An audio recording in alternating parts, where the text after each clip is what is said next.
Today, I'm going to talk to you all about a topic that has been in my mind for quite a while. So this is how it goes, okay? I saw a Volkswagen Graveyard, literally, guys. I saw a Volkswagen Graveyard. This is how it goes. I was driving in the countryside of Belgium, and I was just chilling. I was just driving on the main road, okay? And I wasn't driving on the highway, I was driving on the main road in the countryside. It was just greenery everywhere. Then at some point it was a bit of industrial areas, or sometimes I'd see just truck trailers parked, or sometimes I'd just see old houses, or malls. Well, not malls, but like big retail stores or something, you know. By chance, I stumbled across what looked like something very colorful. It's like, I was driving, and the corner of my eyes, something colorful just popped up. I glanced, and next thing I see, it's a Volkswagen Graveyard. It was so colorful. Basically, that graveyard had tons of Volkswagen models like this. This over here is the Volkswagen T3 model, which is a transporter, the third generation Volkswagen transporter. All sorts of transporter models, the T3 in particular, only T3. And the junkyard, well actually the graveyard, had around 30 of this. 30. I saw minibus versions, I saw pickup versions, I saw cargo van versions. There were just countless amounts of them. I lost track. I even saw camper versions. The Westphalia version. Westphalia is supposed to be a camper version, but I'm not sure if it was supposed to be necessarily of significance, like higher spec or lower spec. I really do not know, guys. But one thing I do know is that there was even an ambulance version and a 4x4 version, which was very interesting, guys. By the way, the 4x4 version was factory. It wasn't a custom. It wasn't done at a house or at a custom car modifier or something. It was all done factory. So you know, it's standard. Volkswagen actually offered 4x4 versions of the Volkswagen T3. Now, let me come back to the big picture. I stopped my car, and I come out and I just take a look at the vans closely. I just take a look at the graveyard closely, and I couldn't help but say I felt a bit.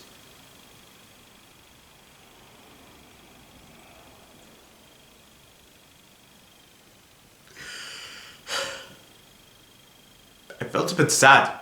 I felt a little bit sad because these vans kind of reminded me of my childhood. I remember as a kid, when I used to go to school, actually preschool, or when I used to go to primary school, outside the school there were always these buses, always, the Volkswagen T3 school buses. I remember I used to ride in them a lot, so you know, we used to take them, well, we as kids, we would get transported to the swimming pool, we would get transported to, whenever we had to go on school trips, we always had to travel in these buses. So, you know, it's just, like, seeing those buses reminded me of my childhood. As a kid, in the early 2000s, very late 90s, I vividly remember seeing the Volkswagen T3 everywhere.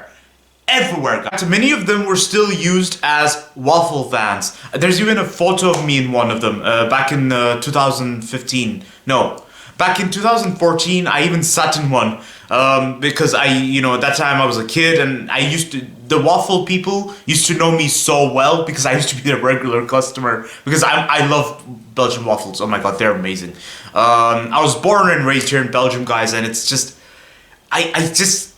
if there's any van that really sticks to my mind, it's those vans, guys, the T3, because I grew up seeing them all the time. They were used as minibuses, they were used as construction vehicles, and now they still survive as waffle vans.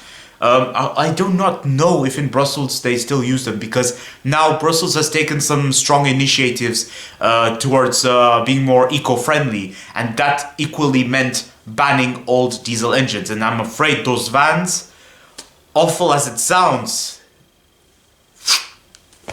gone.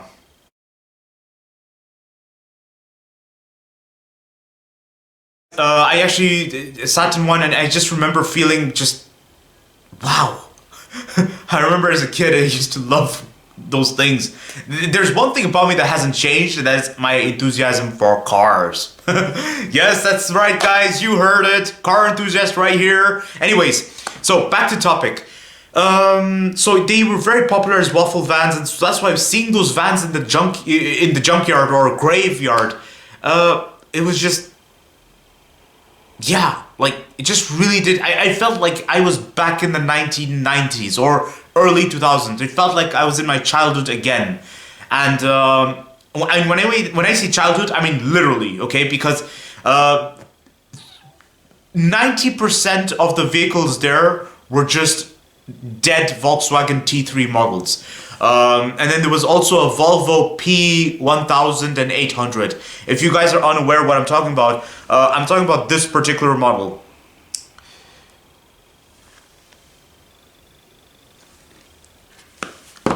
This is the Volvo P1800. I saw one in that graveyard. I saw one in that graveyard, but unfortunately, it was incomplete.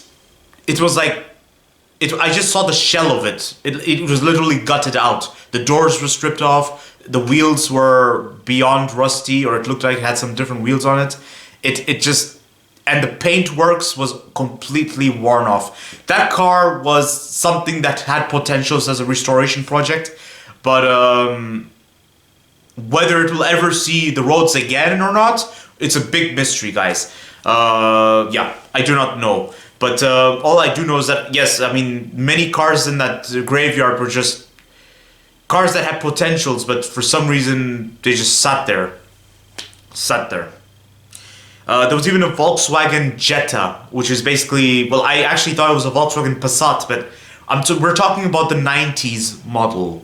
I saw many cars from the 90s over there. Like, I even saw a Renault Reliant over there. It's crazy. I mean, the cars that were over there, they were even Volkswagen Golfs. Ironically, the only Volkswagen of the 80s and 90s I kept seeing a lot was the T3, and that's it. Every other Volkswagen was just modern versions. Like, there was one T4, or actually two T4s, which is the 4th generation transporter. There was a Volkswagen Golf over there, actually 2 or 3 of them, but most of them were early 2000s models. There was a 90s Jetta. There was also, they have so many, there was even a Volkswagen Crafter. The Volkswagen Crafter is was closely related to the Mercedes Sprinter, but I saw a 2006 version, like a 2006 or 2008, I don't know what year it was from, but whatever year it was from, it was very old, and I could tell it was old because the bumper, like usually when it's brand new, the bumper is like dark gray and everything, yeah? Like that's when it's brand new. Gray like this, okay? Gray like this. But when I was at the graveyard, I looked at the Volkswagen Crafter and the color of the bumper was like light gray, like this. So when it's light gray like this, it means the plastic is badly worn off or it's weathered off. And weathered off meaning for a long time it sits at one spot without any maintenance, without any care. Intense cold, intense heat in the summer and everything. And that's when paint can wear away. And then also the plastic bumpers can get brighter toned. And that means when plastic gets brighter, it usually means it's getting old. It's starting to wear away. And that also equally meant the van was dating. That was certain because I looked inside the Crafter and it had mold growing on the driver's seat. Like literally, guys. There was mold growing inside the van. And then also I saw a Citroen Berlingo with, I saw late 2000s or early 2010s Citroen Berlingo cargo van. But the entire front was destroyed. Like for example, this is the Citroen Berlingo, okay? This whole front over here, gone. So I had a chance to stand near the ambulance version. There was actually an ambulance version, a Volkswagen T3 Ambulance. It was an interesting moment, guys, because I actually opened the door, and when I opened the door, Oh my goodness. The sound of the door. The door of the Volkswagen T3 Ambulance, and I have to say it was a very revealing moment. First of all, the sound of the door when I opened it, the click and everything. It just had this it just reminded me of my childhood, because I remember as a kid, my parents, they actually had a Renault Trafic, and it had a similar sound, guys. Well, not similar, but you know, back in the 90s and 2000s, cars would have a metallic sound whenever you open and close the doors. So therefore, it was a very revealing moment. I opened the door of the ambulance, and there's it was basically a Belgian ambulance of the 90s or early 2000s. Now, whether it was in Brussels or whether it was serving in the Flanders region is unknown. And then also, just right next to that ambulance, there was a 4x4 version, Volkswagen T3. By the way, when I say 4x4 version, it was not a custom, it was actually factory built. So it was available as option. You could choose, you could do your configuration. Do you want a normal version? Do you want a 4x4 version? The Volkswagen T3 4x4 was actually registered in Austria, because underneath the plaque of the license plate. Okay, so for example, this is your license plate. Underneath the license plate, there would always be the dealership name. Well, it's optional. Sometimes you can have the dealership name. On the plaque, there was a dealership of a dealer in Austria, in central Austria. So I Google mapped that dealership in Austria. Apparently, it's in central Austria, and that area in central Austria is it's so mountainous. And when I looked in Google, that area is apparently obsessed with 4x4s, 4x4 vans. So I saw 4x4 Mercedes Sprinters, 4x4 trucks, 4x4 custom. There are many 4x4 custom companies there that basically turn normal vans into 4x4s. Well, actually, something like that, guys. But so it didn't surprise me. Like, I think back in the 90s, because that van was registered in the 90s, the 4x4 van. And so therefore, I'm assuming Central Austria must have been very hilly, mountainous. And now we're going to talk about a hypothesis. My hypothesis as to what I think as to why the Volkswagen T3, T2 and T1 quickly lost presence in Belgium. Particularly in the 2000s, because there was a time they used to be everywhere, but then they vanished very quickly almost. Like, I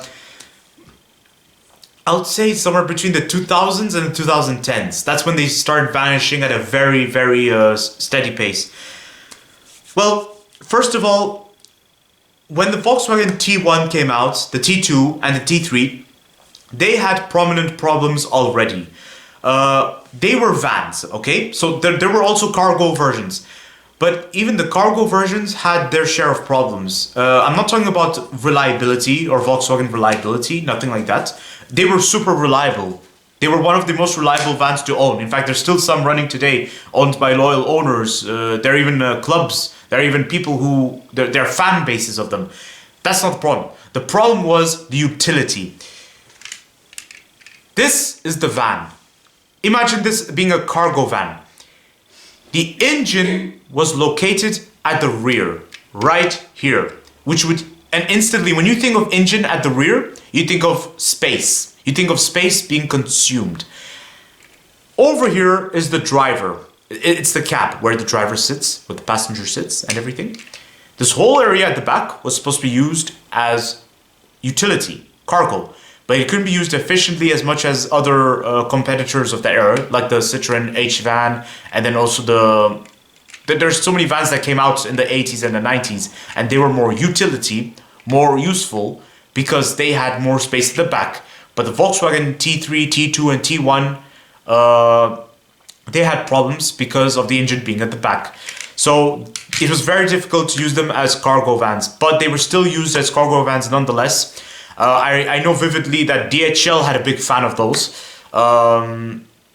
They were used as cargo vans mainly by postal companies. Another hypothesis as to why they vanished very quickly here in Belgium is because of the environmental initiatives that were taken, especially in the 2010s. This effectively meant owners had to get rid of their old cars for something new. Now, would a loyal owner really get rid of an old T3 or an old T2 model? Not that easily, but everyone, yeah, it's just it's a very sad story, guys, because they used to be everywhere, those Volkswagen T3s. And now this also leads me to talk about another topic. I want to talk to you all about what I thought when I saw lots of Volkswagen T3s in that graveyard. I've noticed in the Flemish-speaking area of Belgium, they have a thing for Volkswagen. They love Volkswagens. And I think that's particularly because they are well-built, good quality. And then also they have a taste of premium. So it's like, instead of wasting so much money on a instead of investing so much money in a BMW or a Mercedes or an Audi, invest that money in a BMW, invest that money in a Volkswagen, and you still get the nice quality as you get in a Mercedes or a BMW. That's basically how Volkswagen was and still is today. Which also means they are more expensive than other mass market car brands. Yes, you heard me, guys. Volkswagen is still great, okay? They have good quality, they have safety, they have practicality, but unfortunately, price elevated as well. And then also another thing I'd like to point out is that in the Flemish-speaking area of Belgium, it's Volkswagen, and they also have a thing for Renault, I've noticed. Renault and... yeah, at the moment I can think of Volkswagen and Renault, and perhaps PSA Group cars, but I've noticed PSA Group cars are primarily bought because of their cheap price tags, but they're not as common as... And then also Toyota. Toyota is, I think, the most popular brand on both sides, like in the Flemish-speaking area and in the French-speaking area. In the French-speaking area, I've noticed the PSA Group guys, like Peugeot, Citroën, and Renault. Oh gosh, they dominate the French area, the French-speaking area. And then also Toyota, especially. Oh, and in particular, Hyundai and Kia, they've really stepped up their game in the French-speaking area, I've noticed. They in fact have a lot of popularity over there. Like, it's very rare I see a dealership, a Kia dealership or a Hyundai dealership in the Flemish-speaking area. But in the French-speaking area, you see lots of Kia and Hyundais. I don't know if it's just me, guys, but it's just an observation I've noticed. So yes, this is very interesting thing going on right here. It's, yeah, just the way things are. Yep. But one thing I can confirm already is that we Belgians are obsessed with identity and quality. But me, I am also obsessed with anything just as long as it has an identity and as long as it's also good value for money. Because it's no good investing so much money in something that's just not got the equipment that it has to have for its price. It's just not worth it, in my opinion. But sometimes some cars are not really meant to be, for daily use. Some cars are meant to be just rolling works of art. Like, for example, a sports car of 200,000 euros. That, for example, something like that. But anyways, that's a different topic. Back to the Volkswagen Graveyard. All I can say is that it was just a revealing moment. Okay, that's all. Yeah, I was a bit. It was a bit of an emotional day for me because it just, it's like this moment when you see something after so long, and then you're like, wow, I never knew this before. Oh my gosh, was this what my childhood looked like? Wow. Because like literally, I actually saw one of the T3 models had the exact same green paint as the school buses at my school, guys. I remember at my old school, the bright green paint. That's just... Anyways, that's all for today, guys. Don't forget to like, comment, and subscribe, and stay tuned for more videos that are on the run.